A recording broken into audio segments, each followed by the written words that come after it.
तो आज हम वेंट ऑफ फैक्टर का न्यूमेरिकल सेक्शन देखने जा रहे हैं। ठीक है, तो इसमें association, dissociation, strong electrolyte, weak electrolyte, सारा केसेस देखेंगे। और मैंने उसमें ट्रिक भी बताया है कि कैसे आप लोग शॉर्टकट ट्रिक को यूज़ करते हुए क्वेश्चन को सॉल्व करोगे। ठीक है, तो स्टार्टिंग से एंड तक देखिए और अच्छे से आपको समझ में आएगा। ठीक है, तो कोई भी दिक्कत, कोई भी डाउट्स होता है या और भी क्वेश्चन की ज़रूरत होती है, आप हमें व्हाट्सअप कर सकते हैं, मैं आपको क्वेश्चन सेंड कर दिया करूँगा। आइए चलिए स्टार्ट करते हैं क्लास। तो आज जो हम लोग देखने जा रहे हैं that is went of factor का न्यूमेरिकल सेक्शन है। ठीक है, तो जिसमें हम लोग सीखेंगे n की वैल्यू कैसे फाइंड आउट करते हैं और i की वैल्यू कैसे फाइंड आउट करते हैं।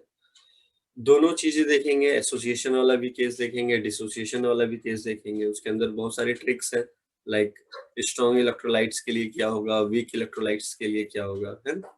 सारी चीजें हम लोग देखेंगे आज। ठीक, तो सबसे पहले कुछ रूल्स है, पहले रूल्स को जान लें हम लोग।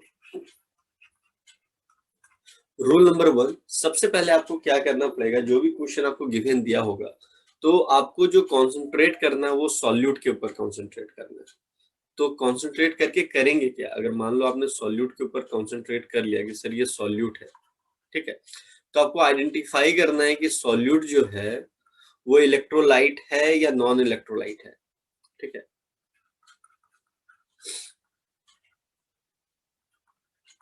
इलेक्ट्रोलाइट है या नॉन इलेक्ट्रोलाइट है। ठीक है, अगर इलेक्ट्रोलाइट है तो वहां पे तो हम लोग लगाएंगे, यूज करेंगे वेंटॉस फैक्टर वाले सारे जो अभी हम लोग सीखेंगे। ठीक है, नॉन इलेक्ट्रोलाइट है तो वहां पे क्या होगा, हमारा आई की वैल्यू 1 हो जाएगी। ठीक है, और हम लोग लाइक आगे कोई एसोसिएशन डिसोसिएशन वाला कोई भी केस उसमें अप्लाई नहीं करेंगे। ठीक है, अगर हमने आइडेंटिफाई कर लिया, रूल नंबर 1, अगर हमने आइडेंटिफाई कर लिया कि सर वो इलेक्ट्रोलाइट है, ठीक है, एग्जाम्पल देता हूँ इलेक्ट्रोलाइट का। जैसे एग्जाम्पल हो गया आपका KCl, हो गया आपका NaCl हो गया। ठीक है, ये सारे एग्जाम्पल है। और नॉन इलेक्ट्रोलाइट का एग्जाम्पल आप ले लो, लाइक यूरिया हो गया, है ना, ग्लूकोज हो गया, ये सारे नॉन इलेक्ट्रोलाइट। अगर मान लो इलेक्ट्रोलाइट आपको मिल गया, इलेक्ट्रोलाइट आपको अगर पता चल गया इलेक्ट्रोलाइट है, तो दो केसेस बनेंगे। एक केस बनेगा एसोसिएशन का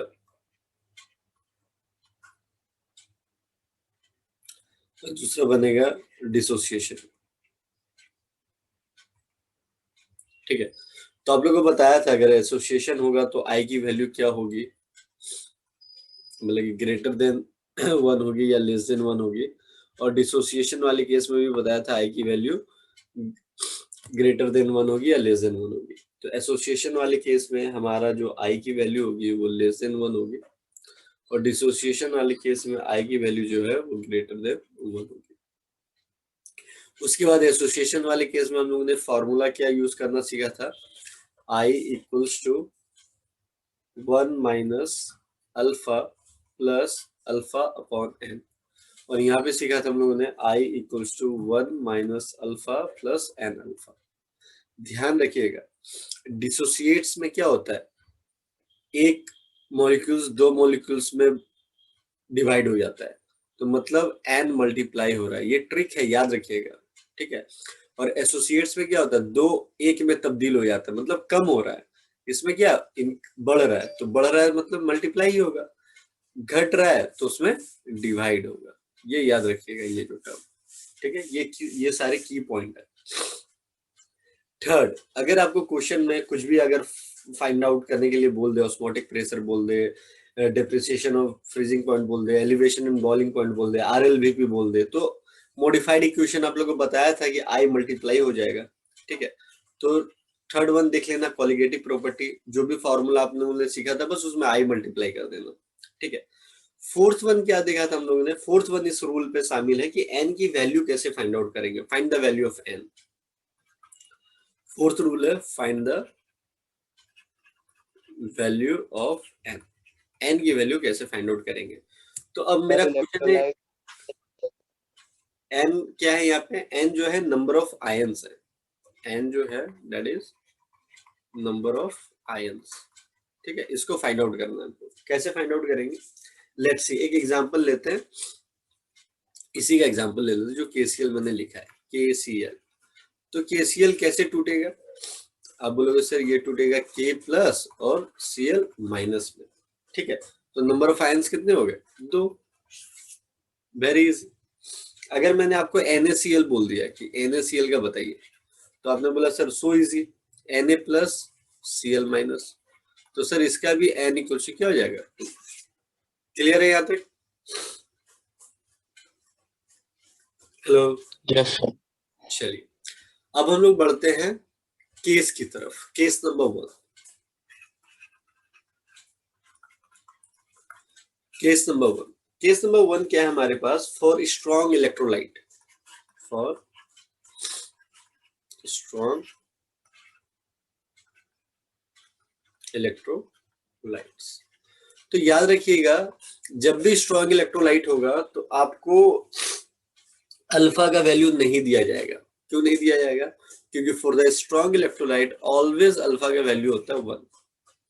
अब बोलोगे सर क्यों होता है, क्योंकि स्ट्रॉन्ग इलेक्ट्रोलाइट जो है दैट इज 100% आयनाइजेशन होता है। ठीक है, अगर एग्जाम में क्वेश्चन में आपको बोल दे कि भैया ये 40% आयोनाइज्ड है, ठीक है, 30% आयोनाइज्ड है, मतलब 30%, तो वहां पे अल्फा ही वो निकलेगा। 30% बोला ना कि 30% आयोनाइज्ड है, तो अल्फा का वैल्यू क्या आ जाएगा, 30/100। अब यह क्या आ जाएगा, 0 0 कट गया 0.3, तो अल्फा का वैल्यू क्या आ जाएगा, 0.3। ठीक है, बट स्ट्रॉन्ग इलेक्ट्रोलाइट में ऑलवेज अल्फा का वैल्यू 1 होता है। क्यों होता है, क्योंकि भैया 100% आयनाइज्ड है, तो 100% आयनाइज्ड का मतलब क्या हो गया, 100/100 दैट इज 1, तो अल्फा की वैल्यू कितना आ गया, 1। क्लियर है ये? अगर मान लो अल्फा के वैल्यू 1 आ गया, हाँ, अगर मान लो अल्फा के वैल्यू 1 आ गया तो डिसोसिएशन, क्योंकि देखो स्ट्रॉन्ग इलेक्ट्रोलाइट है या चाहे तुम स्ट्रॉन्ग बेस ले लो, ठीक है, ये सारे क्या होंगे, डिसोसिएट ही तो होंगे, टूटेंगे ना, ये जुड़ेंगे नहीं, टूटेंगे। तो जब डिसोसिएशन का फॉर्मूला क्या बताया था आपको, I equals to 1 minus alpha plus N alpha, ये बताया था, है ना। तो अब फटाफट वैल्यू डालो, अल्फा की जगह 1, तो I equals to 1 minus 1 plus n into 1, तो 1 1 कैंसिल आउट हो गया, तो I इक्वल्स टू क्या आ गया, n। तो याद रखिएगा स्ट्रॉन्ग इलेक्ट्रोलाइट में अल्फा का वैल्यू 1 होता है और I इक्वल्स टू n हो जाता है। मतलब अगर मैंने आपको बोला फॉर एन एग्जाम्पल HCl, एक एग्जाम्पल ले लिया, ठीक है, ठीक है, तो ये कैसे टूटेगा, H प्लस और Cl माइनस में। तो अब मैंने बोला कि HCl का I की वैल्यू फाइंड आउट करो। अब बोलोगे अच्छा सर I की वैल्यू फाइंड आउट करने के लिए बोल रहे, कोई बात नहीं सर, ये N का वैल्यू आ गया सर 2, तो N का वैल्यू 2 आया, तो सर आपने बोला था भी स्ट्रॉन्ग इलेक्ट्रोलाइट होगा तो N I इक्वल N हो जाएगा, तो सर जब N का वैल्यू 2 हो रहा है तो I का वैल्यू भी 2 हो जाएगा। क्लियर है यहाँ तक? Hello, yes sir. सिद्धार्थ आपको आया समझ में? Yes sir. ठीक है, एक और एग्जांपल देखते हैं H2SO4 का, H2SO4 का देख लेते हैं। तो H2SO4 कैसे टूटता है, 2H प्लस SO4 2 माइनस, तो यहाँ पे 1 होता है, ठीक है, कुछ नहीं होता है तो 1 होता है। तो यहाँ पे N की वैल्यू कितनी हो गई, 3, तो अगर मैं I की वैल्यू पूछूंगा तो वो भी 3 बता देना। आया समझ में? Yes sir.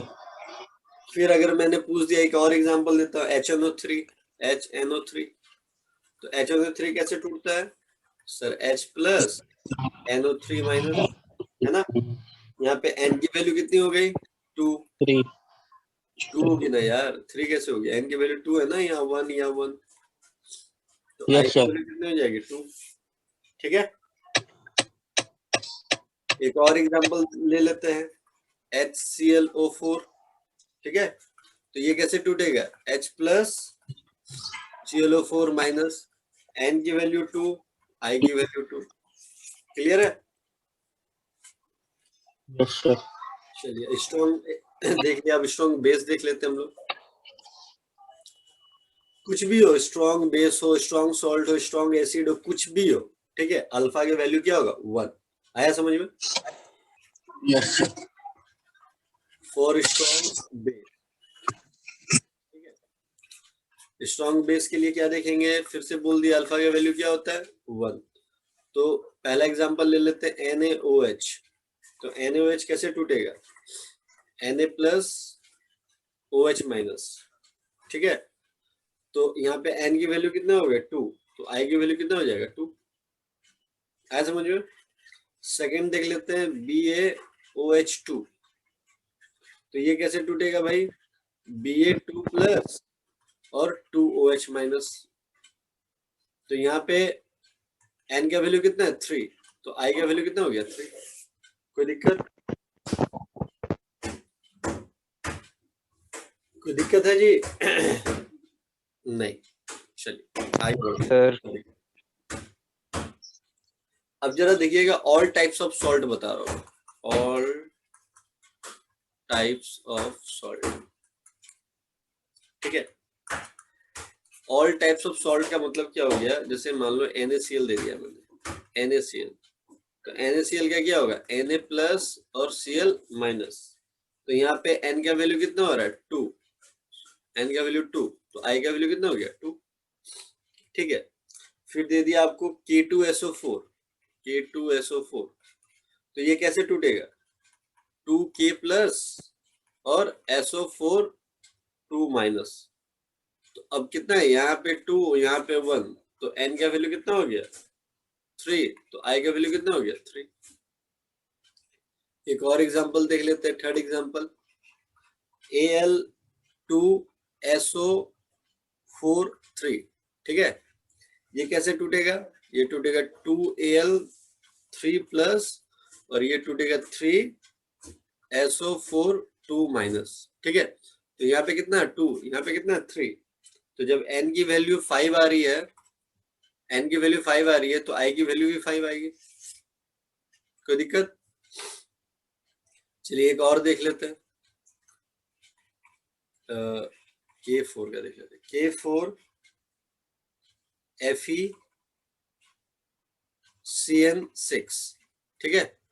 अब ये कितना है, ये 4 है और ये कम्प्लीटली 1 है, तो 5 तुमको यहीं से दिख रहा है, बट तुमको मैं तोड़ के दिखाता हूँ कैसे होगा।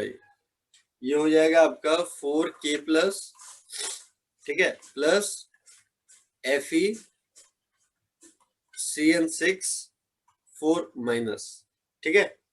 तो यहाँ पे 4 और यहाँ पे 1, तो कितना हो गया, N की वैल्यू 5 हो गई, तो I की वैल्यू भी 5 हो जाएगी। क्लियर है? Hello, hello, Yes, sir. चलिए नेक्स्ट आगे बढ़ते हैं हम लोग। Yes, sir. तो हम लोगों ने ये देखा कि यहाँ पे स्ट्रॉन्ग वाले पे कोई प्रॉब्लम नहीं आ रही, काफी स्मूथली हम लोग क्वेश्चन कर पा रहे हैं। बट प्रॉब्लम जो होती है वो होती है वीक इलेक्ट्रोलाइट वाले पे, ठीक है। तो अब हम लोग देखने जा रहे हैं फॉर वीक इलेक्ट्रोलाइट्स।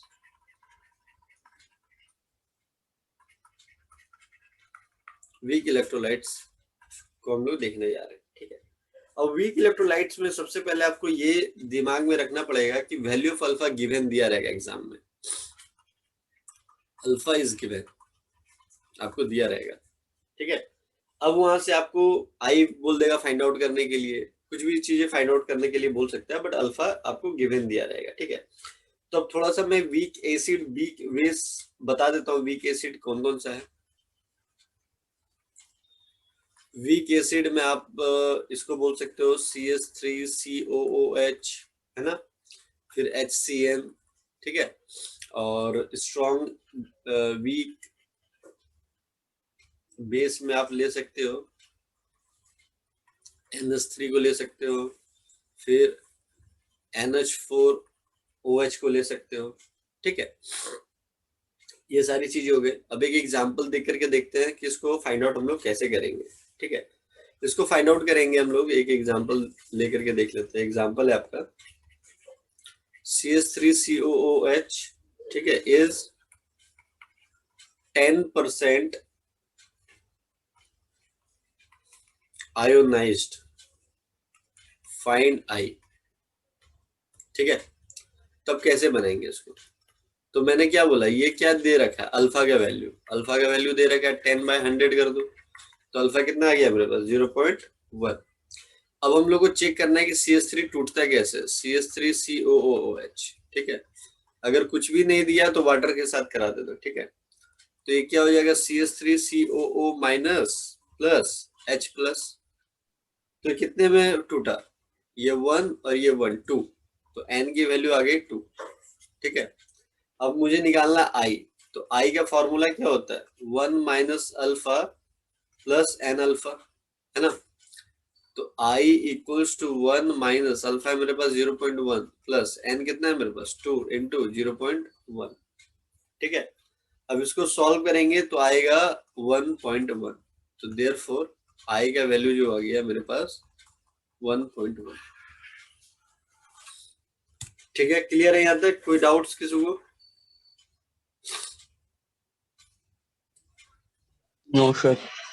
चलिए एक इसी पे एक और एग्जांपल देख लेते हैं, एक और एग्जांपल देख लेते हैं इसी में। क्वेश्चन है आपका, बोल रहा है CaCl2 अंडरगो 40% आयोनाइजेशन,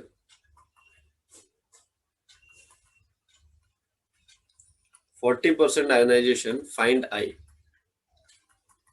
आई बोल रहा फाइंड आउट करने के लिए।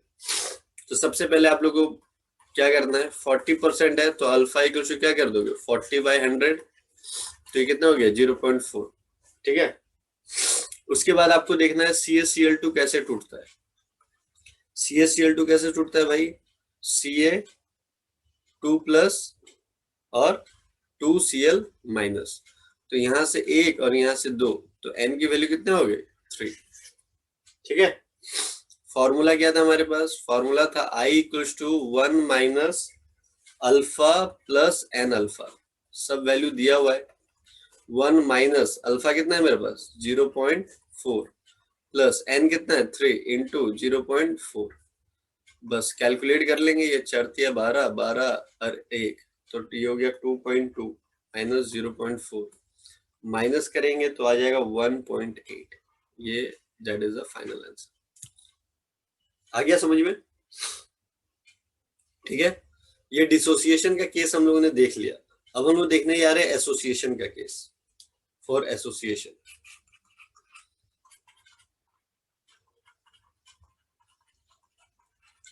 फॉर एसोसिएशन, ठीक है, एसोसिएशन का फॉर्मूला आप लोगों को बता रखा है मैंने, I equal to 1 minus alpha plus alpha upon N, ये होता है एसोसिएशन। एसोसिएशन क्या होता है, 2 मोल डाला 1 मोल बन गया, मतलब कम हो रहा है, कम हो रहा है मतलब डिवाइड होगा। ये आप लोगों को स्टार्टिंग में बोला था, याद रखिएगा आप लोग। ठीक है, यहाँ पे एन क्या है, एन हमारा नंबर ऑफ आयंस है और अल्फा क्या है, degree of association.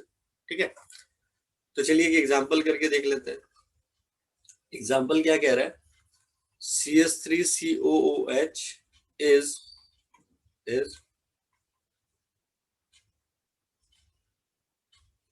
dimerized up to 10%, find I। ठीक है, तो कैसे करेंगे जरा ध्यान से देखिएगा, यहाँ पे 2CH3COOH, ठीक है, ये क्या हमें दे रहा है CH3COOH2। क्लियर है, तो यहाँ पे हम लोग को ये देखना है कि कितने जो हैं वो डायमराइज्ड हुआ है। ठीक है, तो यहाँ पे 2 हुए, ठीक है, तो n की वैल्यू कितनी हो गई 2, n की वैल्यू 2 हो गई। अल्फा का वैल्यू निकाल लो 10/100 दैट इज 0.1। ठीक है, तो i का वैल्यू अभी हम लोगों को बताया था i minus alpha plus alpha upon n, तो वैल्यू पुट कर दो 1 minus alpha 0.1 plus 0.1 upon n है हमारे पास 2। ठीक है, इसको कैलकुलेट करोगे आएगा 0.95, that is the value of i। आया समझो? क्लियर है?